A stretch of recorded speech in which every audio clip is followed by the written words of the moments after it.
Hello friends, आज हम drug information service देखने वाले हैं। इसी को हम क्या बोलेंगे, ड्रग इन्फॉर्मेशन सेंटर बोलेंगे। बेसिकली ये ड्रग इन्फॉर्मेशन सर्विसेज या ड्रग इन्फॉर्मेशन सेंटर, इसका ऑब्जेक्टिव क्या होता है कि हमें एक ड्रग का पर्टिकुलर ड्रग का इन्फॉर्मेशन प्रोवाइड करना, सिंपल वर्ड में। अब आज के जो हॉस्पिटल में जो फार्मासिस्ट होते हैं उनकी यह एक ऐसी पोजीशन है कि वो क्या करते हैं कि जो हमारा डॉक्टर्स होता है उनको रिपोर्ट करते हैं कि कोई पर्टिकुलर ड्रग का यूज़ करने से ये पेशेंट के ऊपर ऐसे ऐसे साइड इफ़ेक्ट या एडवर्स इफेक्ट उसको दिखाई देते हैं। तो ये आज के फार्मासिस्ट का रोल है ये ड्रग इन्फॉर्मेशन सर्विसेज में। तो इसी में वही बताया गया है, nowadays hospital pharmacist is in position to alert the physician of any unwanted reaction occur within the hospital from the use of particular drug. Means आज का हॉस्पिटल फार्मासिस्ट जो है उसकी एक ऐसी पोजीशन है, वो क्या करता है कि फिजिशियन को रिपोर्ट करता है कि कोई पर्टिकुलर ड्रग हमारे हॉस्पिटल में यूज़ करने से उसका ऐसे ऐसे ही साइड इफेक्ट दिखाई देता है।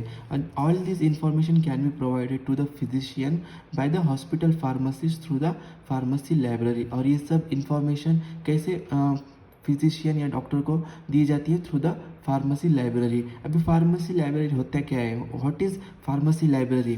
फार्मेसी लाइब्रेरी क्या होता है, इसमें कलेक्शन होता है बुक्स का, जर्नल्स का और media related to the research in our primary subject. Basically इसमें क्या होता है कि आपके जितने भी बुक्स होते हैं, जर्नल्स होते हैं और मेडिकल रिलेटेड जितने भी रिसर्च होते हैं उसका एक कलेक्शन होता है आपके फार्मेसी लाइब्रेरी में। और जो भी न्यू अपडेट्स होते हैं, जो भी आपके न्यू साइड इफेक्ट दिखते हैं न्यू ड्रग्स के, वो इसमें रिकॉर्ड किए जाते हैं। इसी में आपका सब्जेक्ट आता है फार्मेसी प्रैक्टिस आता है, उसमें फार्माकोलॉजिकल भी और टॉक्सिकोलॉजिकल रिपोर्ट्स भी आपके फार्मेसी लाइब्रेरी में मेंटेन करते हैं। This is possible because of the latest text and journals. ये कैसे पॉसिबल हो गया, जैसे कि जो लेटेस्ट पब्लिश किए जाते हैं जर्नल्स, उसी की वजह से ये सब आज पॉसिबल हो चुका है कि कोई भी ड्रग की इंफॉर्मेशन हम इजीली उसको निकाल सकते हैं कौन सी भी वेबसाइट पर से। The hospital pharmacist also remain in the daily touch with the medical service representative of various drug manufacturer. Means आजकल का जो फार्मासिस्ट होता है हॉस्पिटल का, वो क्या करता है, जो भी आपका ड्रग का प्रोवाइडर होता है, मैन्युफैक्चरर होता है, उसके जो भी सुपरविजन का वहाँ का जो आदमी होता है उसके कांटेक्ट में रहता है कि आपका ये न्यू ड्रग हम यूज़ कर रहे हैं तो इसका कुछ साइड इफ़ेक्ट दिखाई देता है, तो हम उसको आपको रिपोर्ट कर सकते हैं। मीन्स क्या होगा कि आप इमेजिन कीजिए, आप एक फार्मासिस्ट है तो आप क्या करोगे, एक जो भी जिससे ड्रग लोगे वो मैन्युफैक्चरिंग कंपनी से आप कांटेक्ट में रहोगे, क्योंकि आपको नहीं पता कि वो ड्रग का ये इन्फॉर्मेशन क्या है, उसने कैसे बनाया है, क्या करा है। तो आपको जब भी इन्फॉर्मेशन उसकी रिक्वायरमेंट होती है तो आप क्या करोगे, वो ड्रग मैन्युफैक्चरर से लोगे और जिसको ज़रूरत होगी उसको आप बताओगे, या आप डॉक्टर को नोटिस करोगे कि ये ड्रग का यूज़ करने से ऐसे ऐसे इफेक्ट दिखते हैं। अब हम आगे देखेंगे, डेफिनेशन देख लेते हैं ड्रग इन्फॉर्मेशन सर्विस की। The drug information service can be defined as a knowledge of fact through reading, study और practical experience on the chemical subject that is used in the diagnosis, prevention and treatment of disease. Basically drug information service और drug information centre को ऐसे define किया गया है कि ये एक नॉलेज ऑफ फैक्ट है। इसमें आप क्या कर रहे हो, रीडिंग कर रहे हो, स्टडी कर रहे हो, और आपका जो भी प्रैक्टिकल एक्सपीरियंस होगा, जो आप केमिकल्स यूज़ करने वाले हो in the form of medicine और ड्रग, जो आप आपके पेशेंट की डायग्नोसिस, प्रिवेंशन और ट्रीटमेंट के लिए कर रहे हो, क्योंकि आपको कौन सा पर्टिकुलर डिजीज़ को आपको क्या करना है, ट्रीट करना है। तो उसी के लिए आप क्या करोगे, ड्रग इन्फॉर्मेशन कलेक्ट करोगे। The concept of drug information service और drug information centre is attempt to document the drug by abstracting the information about them. Means जो ये ड्रग इन्फॉर्मेशन सेंटर का जो कंसेप्ट हो गया था, इसमें क्या बताया गया है कि आपको उस ड्रग के पर्टिकुलर जितनी भी इन्फॉर्मेशन होंगी वो आपको क्या करना है, उसके इन शॉर्ट आपको क्या करना है, उसका एब्स्ट्रैक्ट बनाना है। मीन्स एब्स्ट्रैक्ट में क्या करोगे, आप हेडिंग देख लोगे तो आपको सब पता चलेगा कि ड्रग की प्रॉपर्टीज़ क्या है। अब mission of drug information service और सेंटर, अब इसका मिशन क्या है, to increase the community knowledge and awareness about the drug and drug use. Means ये ड्रग इन्फॉर्मेशन सर्विसेज का मेन मिशन क्या है कि ड्रग के रिलेटेड जितना भी इंफॉर्मेशन है या अवेयरनेस है वो पब्लिक के अंदर फैलना चाहिए। मीन्स पब्लिक को या पॉपुलेशन को मालूम होना चाहिए कि हम कौन सा ड्रग यूज़ कर रहे हैं, उसके बारे में उसका DIS का मिशन है। सेकंड मिशन क्या बोलेंगे हम, the first DIS was developed at a university of Kentucky in 1960। आपका फर्स्ट DIC सेंटर जो था वो एक यूनिवर्सिटी में डेवलप किया गया था, उसको क्या बोलेंगे हम, केंटुकी इन 1960। और US में क्या होता है कि 80% हॉस्पिटल्स में DIC सेंटर होता ही होता है। अब हम देखेंगे objectives of the DIC। Means main objective कौन से है इसके, promote evidence based practice. Means आप जो भी प्रैक्टिस करने वाले हो ड्रग के ऊपर, तो आप वो ड्रग की इन्फॉर्मेशन लोगे डीआईसी सेंटर के ऊपर, तो आपको एक एविडेंस होगा कि ये ड्रग का इन्फॉर्मेशन करेक्ट है। तो आप क्या कर रहे हो, एक करेक्ट वे से आप वो ड्रग के बारे में प्रैक्टिस कर रहे हो। Meet the patients need while providing the pharmaceutical care. Means आप कोई पेशेंट को फार्मास्यूटिकल केयर प्रोवाइड कर रहे हो, तो वो आप क्या करोगे, डीआईसी सेंटर के थ्रू आप क्या आपके जो भी पेशेंट्स के फार्मास्यूटिकल नीड्स होगी वो आपको के पूरे फुलफिल कर पाओगे। To improve the patient adherence, means जो भी हमारे पेशेंट्स होते हैं वो मेडिसिन को अनअडेयर होते हैं, मीन्स वो मेडिसिन प्रॉपर लेते नहीं है, स्किप करते हैं, तो वो प्रिवेंट करने के लिए भी हम डीआईसी का यूज़ कर सकते हैं। टू प्रोवाइड एक्यूरेट इन्फॉर्मेशन, अब डीआईसी क्या करेंगे, आपको एकदम एक्यूरेट नॉलेज देगा about the your drug. To provide organize database, इसमें आपको क्या करेगा, ऑर्गेनाइज डाटाबेस भी आपको मिलेगा। अब हम आगे देख लेते हैं इसका।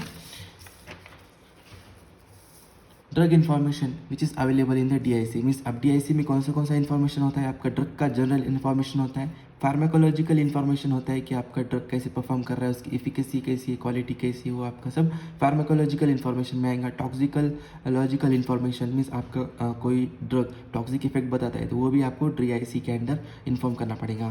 फॉर्मुलेशन इन्फॉर्मेशन होती है आपके डीआईसी सेंटर में कि एक पर्टिकुलर ड्रग का फॉर्मुलेशन मेथड क्या है, आपने उसको किस मेथड से फॉर्मुलेट किया है, वो सब इन्फॉर्मेशन आपको डीआईसी के अंडर मिलेंगे। फार्माकोकाइनेटिक इन्फॉर्मेशन होता है कि आपका ड्रग कैसे फार्माकोकाइनेटिक प्रॉपर्टीज बताता है, means ADME, absorption, distribution, metabolism और एलिमिनेशन के आपके ड्रग के कैसे कैसे प्रॉपर्टी है, अच्छे या बुरे, वो सब आपका डीआईसी के अंदर आपका ड्रग का इन्फॉर्मेशन ऐड होगा। और एडवर्स इफेक्ट आपके ड्रग की जितनी भी होगी वो आपको डीआईसी के अंदर रिपोर्ट करना पड़ेंगे। यही इन्फॉर्मेशन आपको डीआईसी के अंदर एक पर्टिकुलर ड्रग के बारे में आपको इन्फॉर्मेशन मिल सकती है। मीन्स आपको जानना है कि ये एक पर्टिकुलर ड्रग है, कि इसके इन्फॉर्मेशन मुझे चाहिए कि ये ड्रग का जनरल इन्फॉर्मेशन क्या है, इसका फार्माकोलॉजिकल रोल क्या है, इसका टॉक्सिकोलॉजिकल इफेक्ट क्या होगा, इसका फॉर्मुलेशन कैसा है, इसके फार्माकोकाइनेटिक प्रॉपर्टीज़ कैसे है, इसके एडवर्स इफेक्ट क्या क्या होंगे, तो आपको डीआईसी में सब अवेलेबल्स होंगे। अब देखेंगे हम sources of the drug information, means हमें ड्रग के इन्फॉर्मेशन कैसे कैसे अवेलेबल होंगे। प्राइमरी सोर्स देखेंगे हम, it consist of the clinical studies, इसमें क्या होगा, जो भी हमारा basic from the development, drug development and discovery, इसका जो भी स्टडी होगा वो प्राइमरी सोर्स में होगा। इसमें आप देख सकते हो आपकी क्लिनिकल रिसर्च के स्टडीज़ में आपकी रिपोर्ट होंगी यहाँ में, और पब्लिश्ड और अनपब्लिश्ड जितनी भी रिपोर्ट्स होंगे वो सब आपके इसमें प्राइमरी सोर्स के अंडर आएंगे। मीन्स आप प्राइमरी सोर्स से ये ड्रग इन्फॉर्मेशन कलेक्ट करोगे। Means primary source also include the journals और थीसिस, इसमें क्या होते हैं, जर्नल्स और थीसिस भी होते हैं। अब सेकेंडरी सोर्स में क्या बोलेंगे हम, it refers to the indexing and abstracting the systems that organise and provide the easy information of the primary source.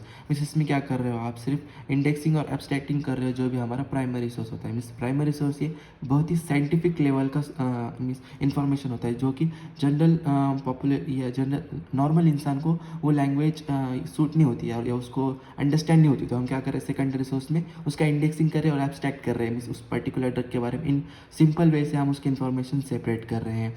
इसमें आता है सेकेंडरी सोर्सेस में कौन सा आता है, डाटाबेस आता है इसमें।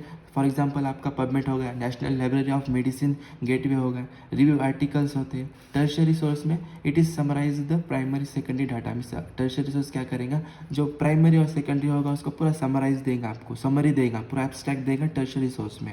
इसमें क्या होते हैं, बुक्स होते हैं, फार्माकोपियाज होते हैं और ड्रग बुलेटिन्स होते हैं।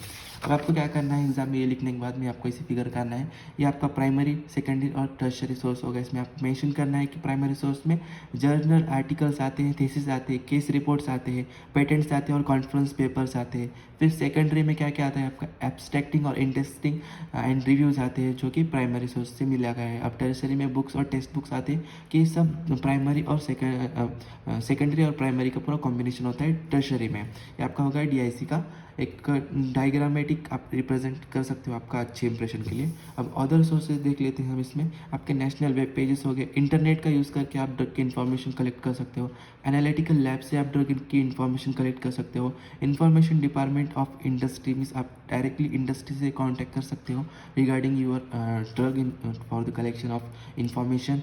होप्स ऑफ सभी को ये सब समझ आया होगा।